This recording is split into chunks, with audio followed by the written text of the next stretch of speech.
Donc on se retrouve aujourd'hui et on va reprendre les cours sur l'OSINT et sur la cyberguerre. Ok. Vaste sujet, je vous avais fait que des introductions. Ok. Je vous ai fait quelques vidéos déjà sur le renseignement sur l'OSINT. C'est disponible, allez voir la playlist renseignement.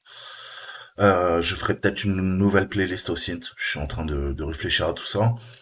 Hier, on m'a demandé pour le Discord, je fais un petit encart, mais il va falloir que je me renseigne sur les conditions légales, ok? Puisqu'en termes juridiques, c'est une plateforme américaine et très certainement, je ne peux pas poster tout le contenu que je le voudrais. Grosso modo, je peux peut-être vous apprendre le hacking éthique, ça, y a pas de problème. On peut faire une sorte de salle de clavardage, ok?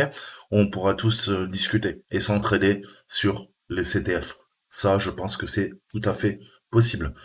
Maintenant, si je vous apprends l'offensif, vraiment, et je pense que bah il y avoir des litiges, ok, puisque bah vous le savez, on a des lois antiterroristes qui sont passées et on peut pas faire n'importe quoi sur les réseaux sociaux. Discord en fait partie.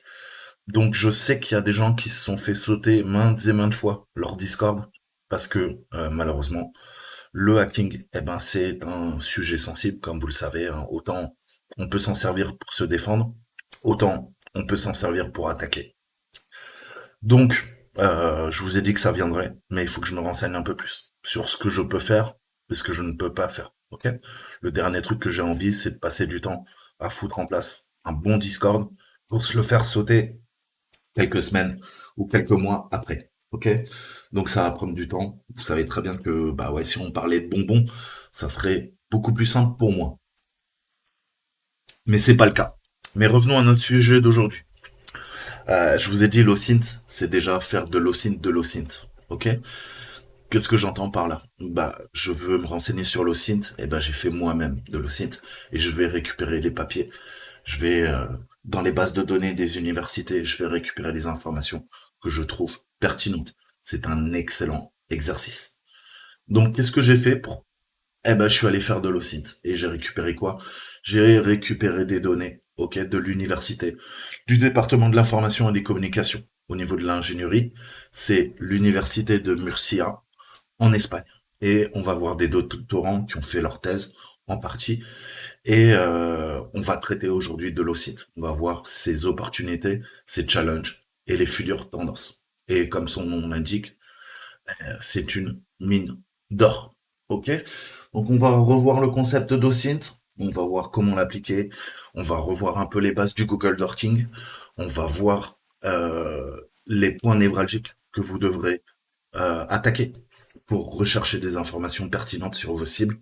Bref, on va revoir les mécaniques sous-jacentes de l'open source intelligence, ROSO, renseignement d'origine source ouverte. Donc je vous ai traduit le papier. On a 26 pages, ok. Les dernières, c'est beaucoup, c'est l'index, donc ça va aller. Mais il y a quand même une vingtaine de pages que je vous ai traduit parce que je trouve que c'est très pertinent ce qu'ils nous disent là. Donc on va commencer. Je vais commencer par le résumé, puisque c'est un papier, un abstract, comme on dit en anglais. C'est un papier universitaire. Donc déjà, l'abstract. Résumé. Donc vous savez que la quantité de données générées par le monde interconnecté actuel, en fait, est incommensurable. Hein. C'est le pendant de la technologie et de la société, tout digitalisé. Une grande partie de ces données, en fait, sont accessibles au public, ce qui signifie qu'elles sont accessibles par tout utilisateur à tout temps, de n'importe où d'Internet. À cet égard, l'Open Source Intelligence, dit OSINT, est un type d'intelligence, donc de technique de renseignement, qui bénéficie réellement à cette nature ouverte en collectant, traitant, corrélant les points de l'ensemble du cyberespace pour générer des connaissances. En fait, les récents progrès technologiques font que l'OSINT évolue actuellement à une vitesse vertigineuse, fournissant des applications innovantes basées sur les données et basées sur l'intelligence artificielle pour tous les secteurs, qu'ils soient politiques, économiques ou sociétaux, mais aussi offre de nouvelles lignes d'action contre les cybermenaces et la cybercriminalité. Donc ce document à portée de main décrit l'état actuel de l'OSINT et fait un examen complet de ce paradigme. en se concentrant sur les services et les techniques, améliorant le domaine de la cybersécurité. D'une part, nous analyserons les points forts de cette méthodologie et nous proposons de nombreuses pistes pour l'appliquer à la cybersécurité. De l'autre part, nous couvrirons les limites de son adoption. Considérant qu'il reste beaucoup à explorer dans ce vaste domaine, nous énumérerons également quelques défis ouverts à relever pour l'avenir. Ok. De plus, nous étudions le rôle de l'OSINT dans la sphère publique des gouvernements, qui constitue un paysage idéal, pour exploiter les données ouvertes du big data. Ok. Donc, comme je vous le disais, on va s'intéresser et revenir sur les principes de l'OSINT, mais déjà quelques termes qu'il faut connaître. Donc cyberintelligence, OSINT, cybersécurité, cyberdéfense, défi, sécurité nationale, criminalité informatique, intelligence informatique, acquisition de connaissances, services de réseaux sociaux, outils, logiciels et confidentialité des données. Bref, Internet. Ok. Donc maintenant, je vais commencer l'introduction. On verra les principes de l'OSINT et laissez-moi un petit peu vous résumer ce qui est là. Donc en introduction, qu'est-ce qu'on peut dire? On peut dire que l'OSINT consiste à la collecte, le traitement et la corrélation des informations publiques de sources de données ouvertes telles que les médias de masse, les réseaux sociaux, les forums, les blogs, les données gouvernementales publiques, les publications ou les données commerciales. Étant donné que certaines données d'entrée ainsi que les applications de techniques avancées de collecte et d'analyse, l'OSINT élargit en permanence en fait ses connaissances sur une cible. Ainsi, les informations trouvées alimentent le processus de collecte à nouveau pour se rapprocher de l'objectif final. Donc, technique du renseignement appliquée au secteur civil, et on a le processus de collecte dans le monde du renseignement où c'est une boucle, ok, itérative, ok. On récupère de la donnée sur une cible, on la raffine, on collecte l'information, on établit des tendances, ok, on fait des synthèses et on continue, ok. C'est un processus qui ne s'arrête jamais. L'OSINT, c'est ni plus ni moins que les techniques qu'on utilise dans le renseignement appliquées au secteur civil. Ok, puisqu'on a également le CSINT dans le renseignement, c'est-à-dire tout le renseignement en source fermée. Ok, et qui dit source fermée, bah dit espions qui vont venir récupérer ces sources pour nous, ou cyberattaques qui vont venir attaquer des bases de données pour exfiltrer des informations pertinentes, faire de l'espionnage économique, de l'espionnage industriel. Ok, donc de nos jours, l'OSINT est largement adapté par les gouvernements. Vous allez voir, je vais vous parler un peu de Macron, on est en plein dedans. Et des services de renseignement pour mener leur enquête et lutter contre la criminalité. Néanmoins, il n'est pas seulement utilisé pour les affaires de l'État, mais plutôt appliqué à plusieurs objectifs différents. En effet, la recherche actuelle se concentre, mais sans s'y limiter, à 3 applications principales qui sont présentées dans notre figure, qui est juste là. Je vais essayer de zoomer pour vous, puisque le reste est en anglais, je suis en train de vous le traduire. On a quoi? On a tout en bas à gauche l'analyse de l'opinion sociale et du sentiment. Avec le boom des réseaux sociaux en ligne, il est possible de collecter avec interaction ou sans interaction tous les messages, l'intérêt, les préférences des utilisateurs. On l'a vu avec le scandale Cambridge Analytica. Ok? Comment on peut influencer une campagne présidentielle en temps réel? À l'époque, c'était celle de Trump, grâce au big data. Ok? Donc les preuves accumulées à partir des médias sociaux est de grande envergure. Et c'est un avantage pour nos politiques, mais pas que. Également en termes de journalisme, également ça peut être appliqué au marketing, aux campagnes politiques, à la gestion de catastrophes, ou ça peut être aussi des sources en journalisme. Ok? Ensuite, on a en bas à droite, en haut, pardon, excusez-moi, la cybercriminalité et le crime organisé. Les données ouvertes sont analysées en continu et mises en correspondance par les processus OSINT afin de détecter les intentions criminelles à un stade précoce. À terme, on traitera ça via des réseaux de neurones artificiels, et le meilleur film que je peux vous donner, puisque c'est exactement ce que veulent ces gens, c'est Minority Report. Ok? Minority Report, c'est le traitement du big data, c'est rentrer dans vos cerveaux et savoir à l'avance ce que vous allez faire. en termes de marketing pour vous vendre des produits et en termes de criminalistique pour pouvoir arrêter les gens avant même qu'ils commettent un crime. Je sais, ça paraît fou, mais avec l'intelligence artificielle, on s'y approche. Ok? Donc l'OSINT, c'est pareil. Ça va permettre de comprendre les schémas, comment se structurent les relations des adversaires. Ok? Au niveau du crime. Ça, je vous l'ai déjà dit dans le renseignement.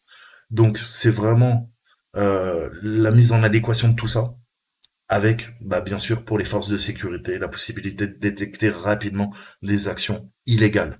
Dans ce sens, en exploitant les données ouvertes, il sera possible de suivre l'activité d'organisations terroristes de plus en plus actives sur Internet. Vous savez qu'on parle même maintenant de djihad numérique, ok? Puisque, comme je vous l'ai dit, on peut faire plus de dégâts avec un clavier qu'avec une Kalachnikov.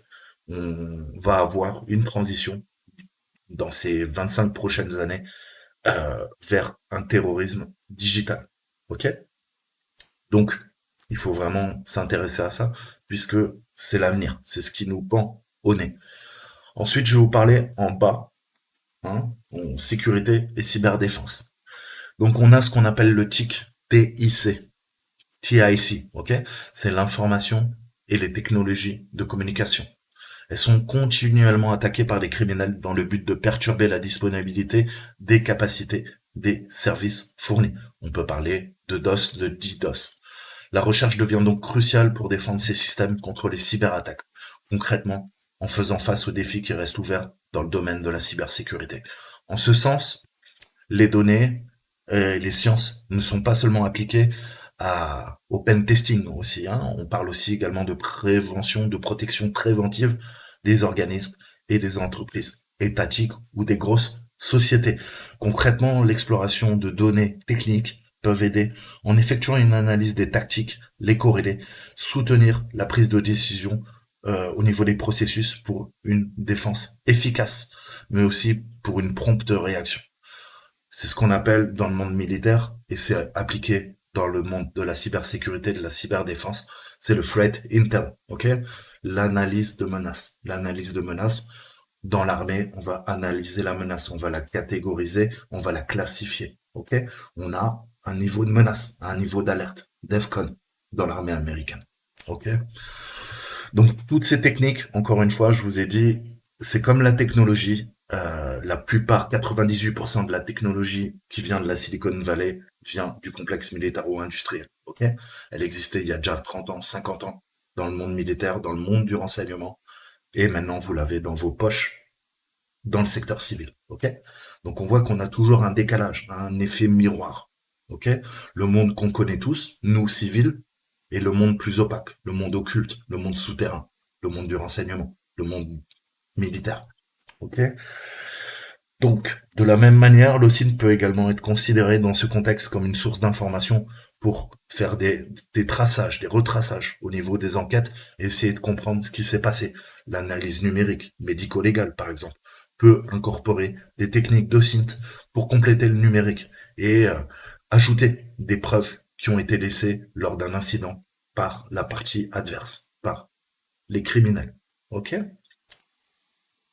Donc, en plus de ceci, l'OSINT peut être appliqué à d'autres contextes, en fait. En particulier, on peut extraire les informations pertinentes en effectuant des attaques d'ingénierie sociale. Des entités peu motivées peuvent tirer parti des informations accessibles au public, qui sont publiées en ligne. Il n'y a pas besoin de faire beaucoup de recherches ou sur les réseaux sociaux et afin de créer des accroches attractives pour capturer la cible. Ok, on parle de capture de cible.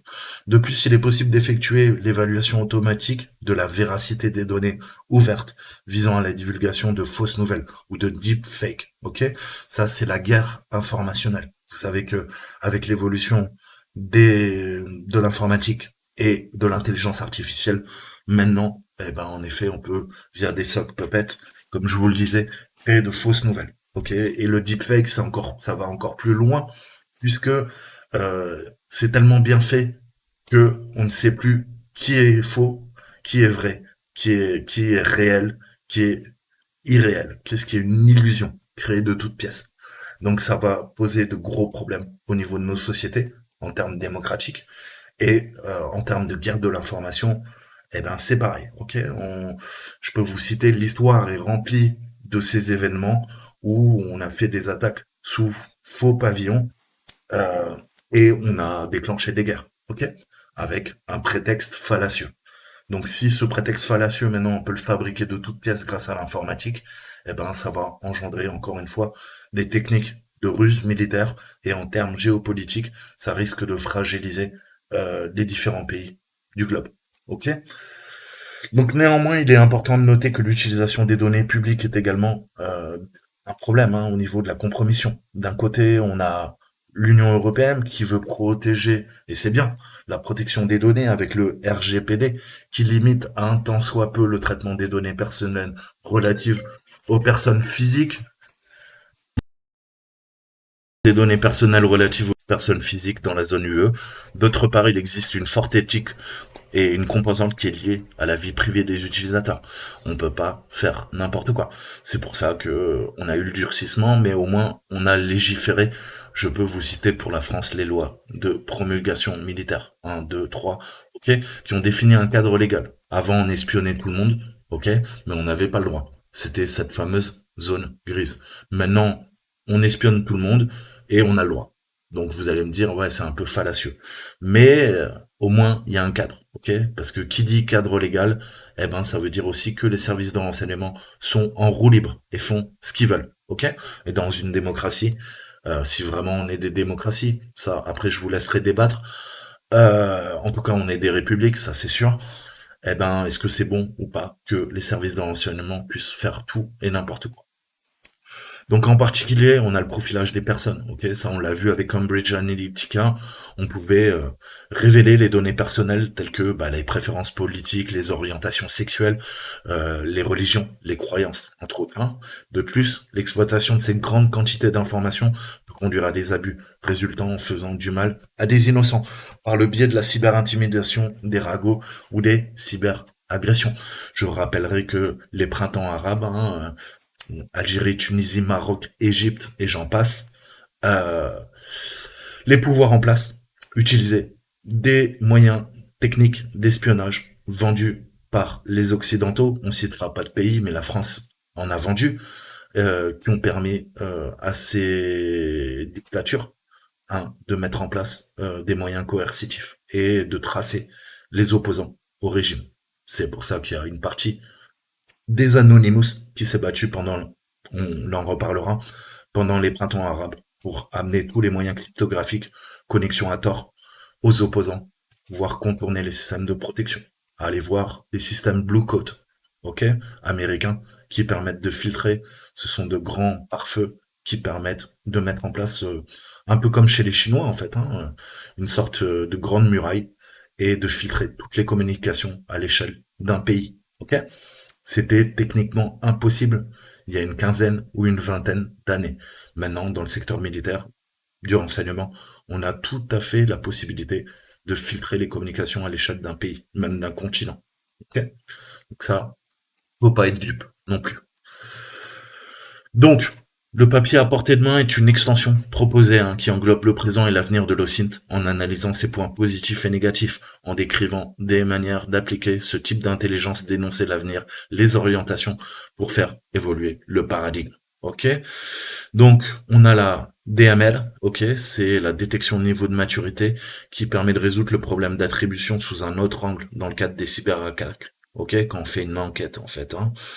Donc on verra aussi le principe du workflow qui permet de faciliter, et c'est ce principe itératif qui va aider la compréhension et l'utilisation de l'OSINT pour recueillir des informations précieuses à partir des entrées de base, comme on les appelle.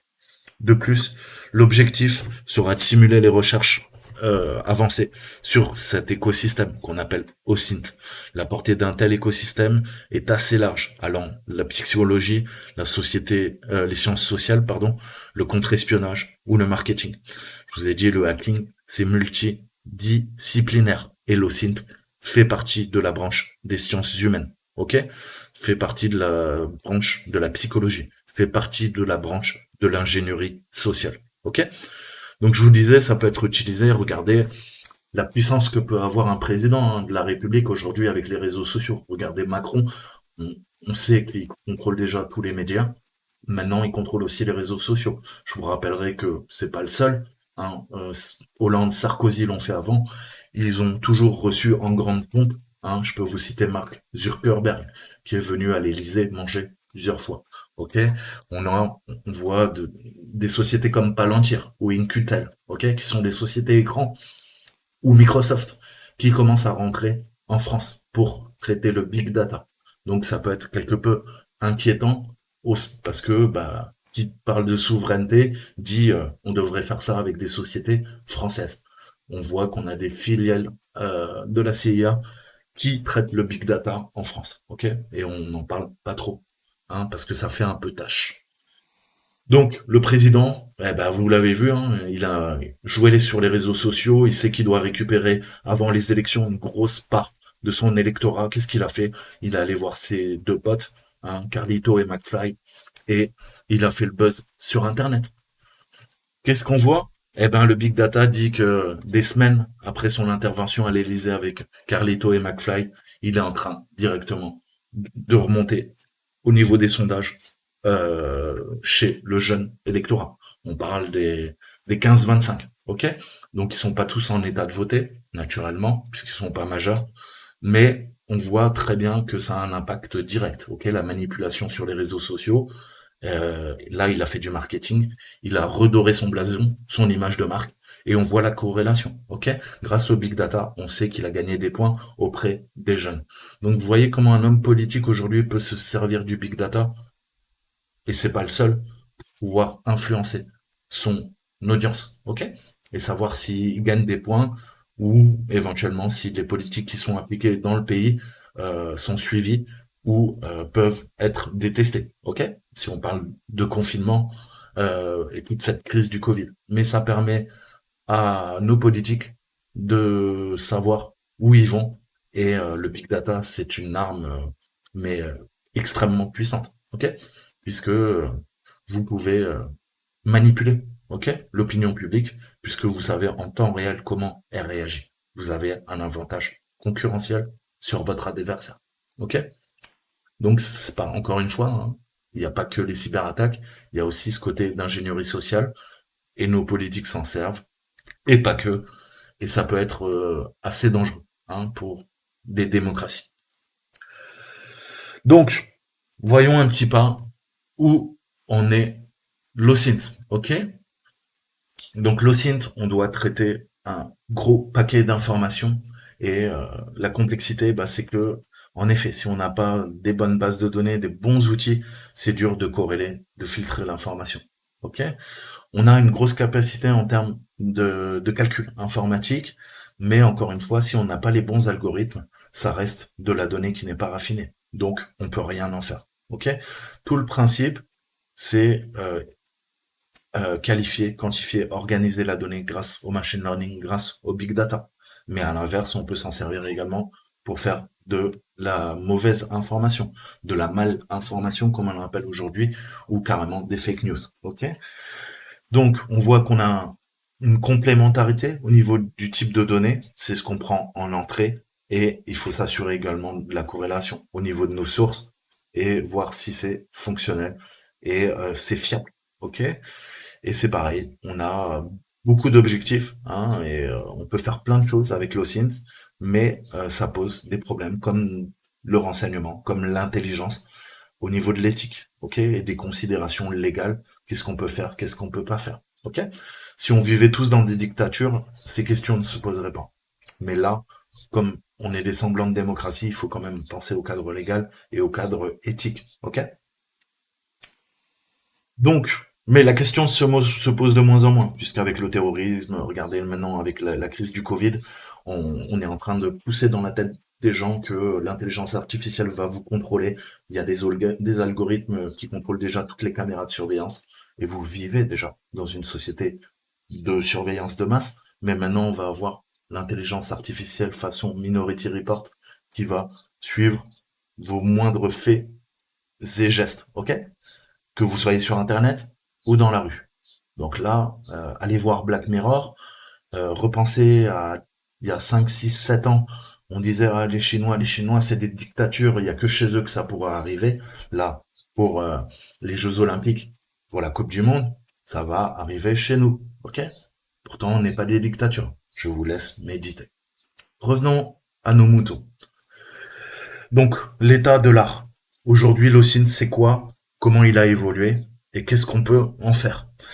Bah, ces dernières années, en fait, avec les avancées du big data, comme je vous le disais, et ce qu'on appelle le data mining, en fait, hein, la communauté des chercheurs a remarqué que les données qu'on appelle ouvertes représentent une source puissante d'analyse sociale. En effet, on va pouvoir étudier les comportements, l'obtention des informations pertinentes. Ensuite, décrire quelques œuvres remarquables hein, qui pivotent autour de ces techniques d'OSINT.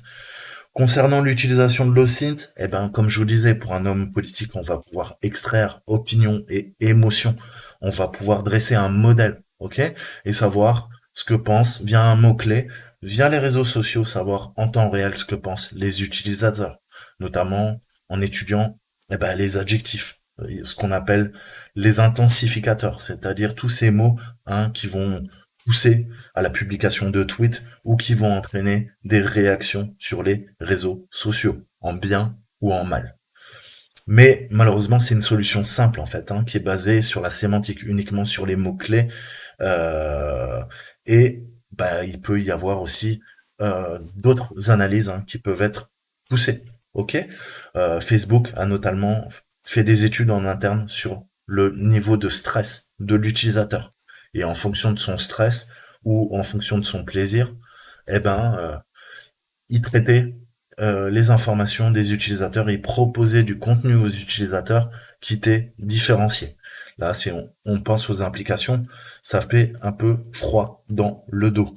Donc, il y a une technique qui s'appelle le NLP, en fait, hein, ce qui est utilisé par WhatsApp et qui s'appelle le traitement du langage naturel. Ok? Donc, en gros, ça va analyser tout ce que vous dites et ça va essayer d'en tirer des patterns. Ok? Et patterns qui vont être analysés et à travers vos messages, vos SMS, eh ben on va peut-être savoir si vous êtes éventuellement un terroriste, si vous êtes un criminel et quelles sont vos visions à la fois du monde, de la société, en termes politiques, en termes de croyances, en termes de religion.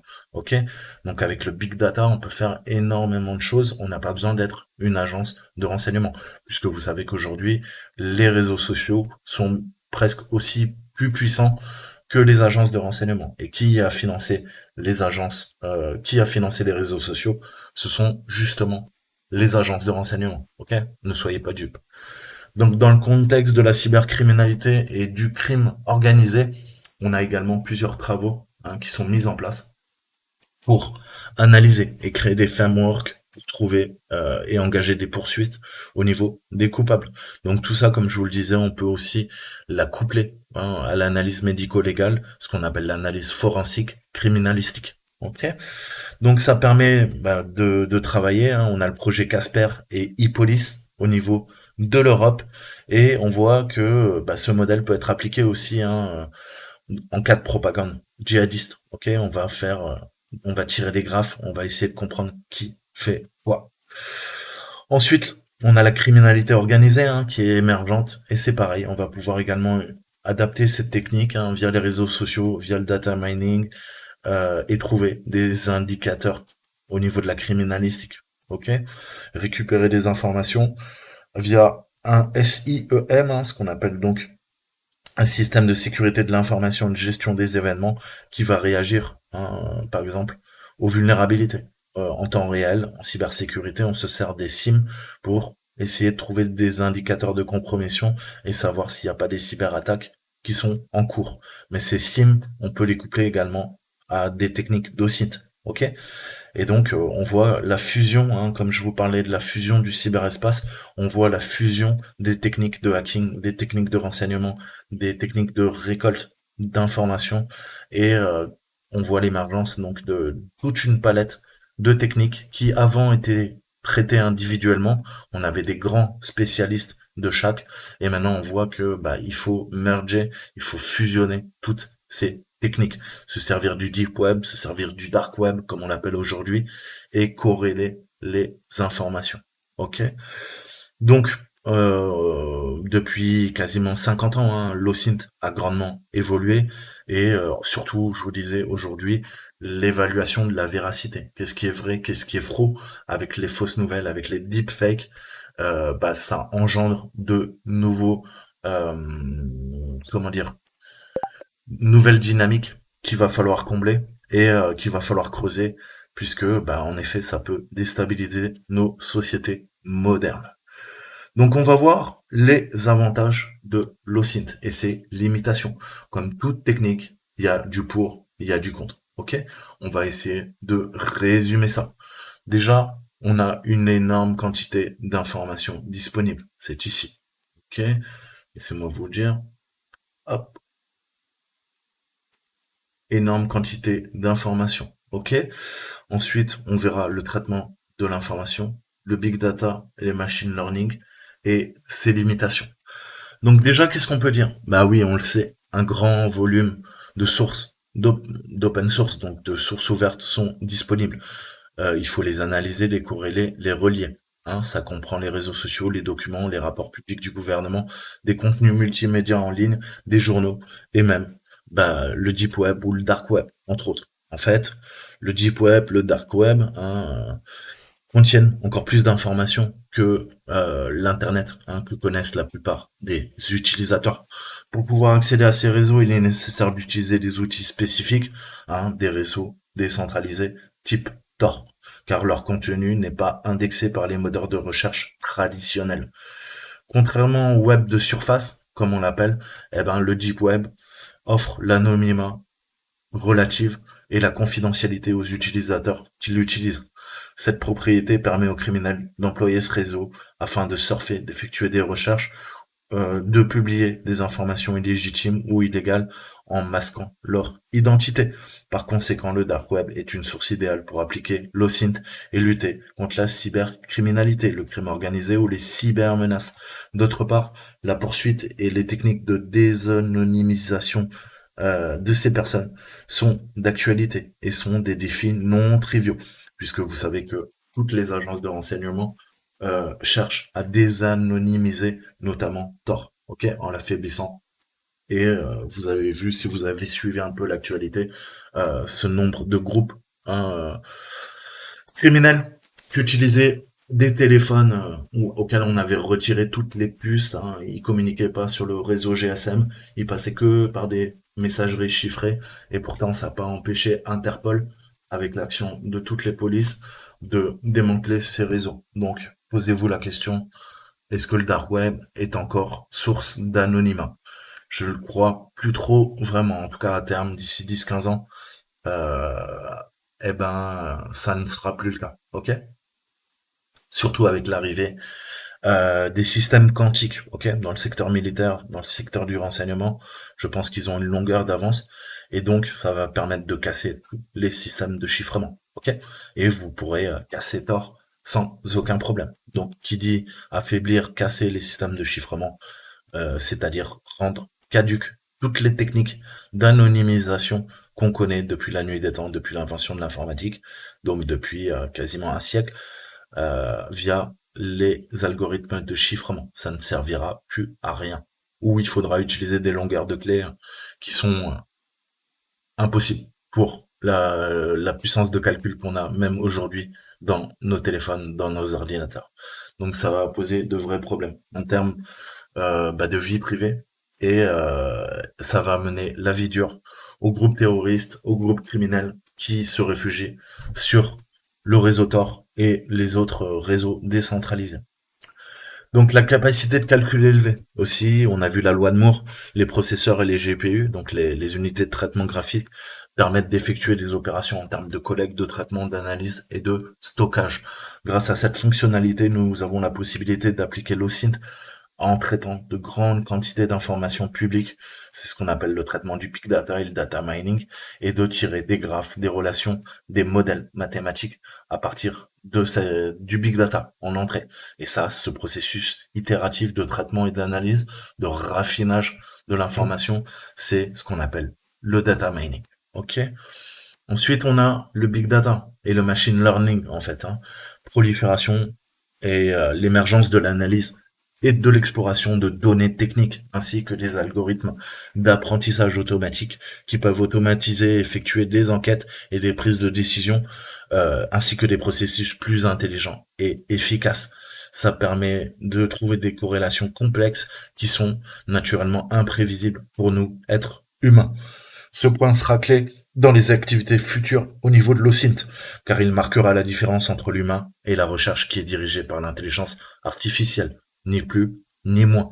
En incorporant ces techniques, le processus de collecte et d'analyse définira, s'améliorera sensiblement, ce qui se traduit par des enquêtes précises avec un nouvel objectif. En plus, le contre-espionnage au niveau des agences de renseignement peuvent tirer parti de ce paradigme pour améliorer encore la qualité de l'information gérée et par conséquent la bataille contre les organisations terroristes.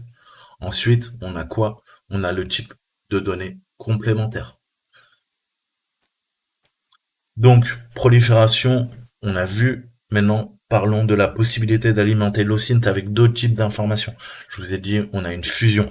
La structure inhérente du système est suffisamment ouverte pour inclure des données qui n'ont pas réellement été obtenues à partir de données ouvertes. Ce qui signifie que OSINT peut être encore plus efficace si on est en mesure d'ajouter des informations externes pour compléter nos enquêtes. Par exemple, l'application de la loi. Les agences pourraient profiter de la collaboration des citoyens pour alimenter les recherches en OSINT. Les services de renseignement pourraient se servir du CSINT pour financer l'OSINT et les informations classifiées sur les cybercriminels ou les incidents peuvent également enrichir les enquêtes en open source. Ok? Et en termes de journalisme également, hein, même les utilisateurs communs pourraient combiner l'OSINT avec l'ingénierie sociale pour profiler et obtenir de l'information. Donc ensuite, on a un objectif flexible à large portée. En raison de la nature de l'OSINT, les enquêtes peuvent être prolongées à de nombreux problèmes et peuvent collecter des informations dans le cyberespace. Ce paradigme pourrait être utilisé pour, en termes économiques, psychologiques, stratégiques, journalistiques, ok, et même en cybersécurité. Donc on voit que ça touche tous les secteurs et on peut l'appliquer à la criminalistique et également trouver grâce à l'OSINT des groupes dangereux, des personnes suspectes, détecter des points d'influence liés à la radicalisation ou éventuellement au niveau de la société. Ok, attribution des cyberattaques, des crimes et analyse médico-légale numérique. Ensuite, on a ses limites. Ok, on a tout le temps avantages, inconvénients. Quelles sont les grandes limites de l'OSINT? En fait, la quantité de données est énorme à traiter, donc c'est vraiment un défi pour la gérer de manière efficace et efficiente. C'est bénéfique pour l'OSINT de considérer autant d'informations que possible, mais il faut après, encore une fois, avoir les techniques avancées et des moyens informatiques importants pour assurer la collecte, le traitement et l'analyse de haute qualité. C'est pareil pour le monde du renseignement. L'information publique disponible sur Internet est intrinsèquement massivement désorganisée. Donc, deuxième point faible, c'est l'information qui est pas structurée. Donc, on parle de données qui sont hétérogènes et il va falloir les rendre homogènes puisqu'on peut pas examiner, on peut pas traiter, raffiner l'information à partir de données, de datasets de données hétérogènes. Il faut d'abord les filtrer et ensuite les intégrer en base de données, par exemple. Donc, en ce sens, l'OSINT exige des mécanismes et c'est là qu'interviennent d'autres techniques d'exploration de données. Je vous ai parlé du NLP, c'est le Natural Language Processing, donc ou l'analyse de texte pour homogénéiser le contenu qui n'est pas structuré afin de pouvoir l'exploiter. La troisième point faible, c'est la désinformation. Les réseaux sociaux et les supports de communication sont inondés d'opinions subjectives, de fake news ou de sock puppet, de techniques d'intoxication informationnelle. C'est la guerre de l'information, la G4G. Pour cette raison, l'existence d'informations inexactes doit être prise en compte dans la mesure de mécanismes OSINT et ne doivent pas conduire à la propagation de fausses informations. Ok ? Les activités doivent toujours porter sur des informations qui sont fiables et suivent des lignes directrices d'exploration de données fiables pour que les résultats soient probants. Ensuite, c'est ce qu'on prend en entrée. Un des gros défauts, c'est la fiabilité des sources de données. comment on peut faire confiance à la donnée si en entrée, déjà, elle pose problème. Donc en effet, la fiabilité et l'autorité de l'information sont en effet les clés du succès lors d'enquêtes au site. Idéalement, les données collectées doivent provenir de sources faisant autorité, sources fiables, documents officiels, rapports, supports de communication qui sont également fiables. En pratique, l'OSINT coexistera également avec des éléments subjectifs ou ne faisant pas autorité. Mais les contenus des réseaux sociaux et certaines fake news, il faudra prendre le contre-pied et savoir en gros si on traite de la désinformation, rejeter automatiquement ces informations puisqu'elles ne sont pas pertinentes et ça risque de fausser en fait tous les graphes, toutes les techniques de data mining qu'on pourrait traiter. Ok. Donc le but c'est de raffiner déjà la donnée en entrée avant de l'extraire. Ok. De l'enrichir via le data mining, via le data profiling. Et c'est d'actualité, hein, que ça soit pour les gouvernements, pour les politiques, pour certains groupes, les ONG, des entreprises, naturellement. Ok. Et puis ce qui compte, c'est l'image de marque et la crédibilité. Et vous savez que si vous traitez des informations qui ne sont pas fiables, eh ben votre crédibilité peut être atteinte. Ok. On va jouer sur votre image de marque et une grosse société qui a son image de marque qui est entachée, eh ben ça peut être des points en bourse qui seront perdus ou des millions de dollars de pertes. Ok. Donc il y a vraiment une guerre informationnelle et on sait que on peut se servir de techniques, de leviers psychologiques pour ternir l'image d'une marque et on sait que derrière ça va engendrer des pertes sèches hein, pour l'entreprise. Enfin, on a, je vous disais, des considérations éthiques, juridiques fortes, ok? De nombreuses préoccupations concernent la vie privée, naturellement, le respect et l'intimité des citoyens, ok? Chez nous, on a, comment dire, je vous conseille la quadrature du net, ok? Qui se bat pour défendre nos droits sur Internet. Et on va pas les citer, mais on a une officine de l'État qui est censée protéger. Je dis bien censée protéger nos droits. Je citerai pas son nom, vous la connaissez tous. Donc voilà. Est-ce qu'ils font vraiment leur boulot? C'est une autre question. En tout cas, il y a beaucoup de citoyens, comme je disais, comme la quadrature du net, et qui se posent des questions de légitimité et en termes de collecte du big data. Est-ce que ça enfreint pas simplement nos droits et la Constitution française? Donc l'OSINT, c'est le pouvoir de divulguer des informations qui sont pas explicitement publiées sur la toile. Et vous savez que si j'ai des détails croustillants sur vous, eh ben j'ai des leviers psychologiques pour vous manipuler. J'en reviens à mes vidéos du renseignement, MICE, ok? Argent, idéologie, ego, coercition. Je vais pouvoir utiliser des leviers pour commencer à soit vous manipuler, soit utiliser des moyens coercitifs. Vous pousser à faire des choses contre votre volonté. Ok?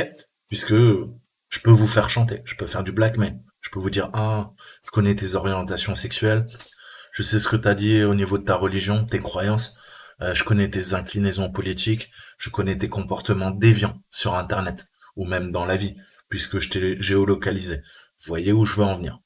Ok? Toutes les techniques qu'utilisent les services de renseignement, en fait, ni plus ni moins.